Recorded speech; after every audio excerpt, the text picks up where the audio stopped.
A convicted sex offender who was working at a St. Mary's restaurant has been fired and accused of trying to sexually assault a child customer. 32-year-old Sonny Michelle has been charged with attempted sexual battery on a child and attempted child molestation. He's also facing charges of sex offender registry violations.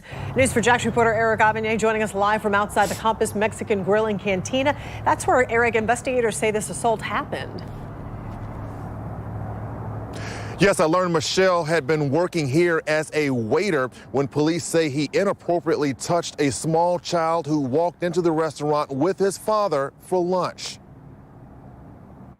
Employees here at Compass Mexican Grill and Cantina have confirmed to News4Jax that 32-year-old Sonny Michelle was immediately fired after allegations of criminal sexual misconduct. According to St. Mary's police, Michelle was working here as a waiter when he inappropriately touched a customer. That customer was a small child who came here with his dad. Investigators say the alleged inappropriate touching happened while the boy was walking to his chair and while the boy was seated at his table. Former JSO sex crimes investigator turned News4Jax crime and safety expert Ken Jefferson says the details in this case are unusual. Frightening and unusual because you would never ever suspect anything like this to ever happen in broad daylight, so to speak, or in an open public place. News4Jax has learned that Michelle was convicted on a charge of cruelty to children back in 2018 in order to register as a sex offender. Given the fact that this is a small family-owned restaurant, it's unclear if management was aware of his past or had the financial means of conducting a thorough background check. They may have needed some help at the time and he fit the bill,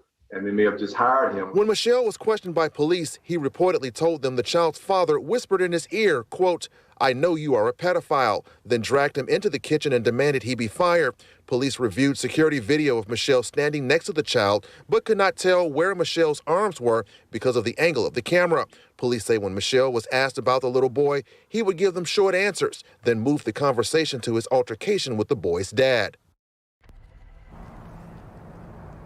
Now, in addition to sex charges, Michelle is also facing charges of violating a felony probation. And once more, we do want to reiterate that the restaurant immediately fired him once those allegations came out. Reporting live, Eric Avignon, Channel 4, the local station.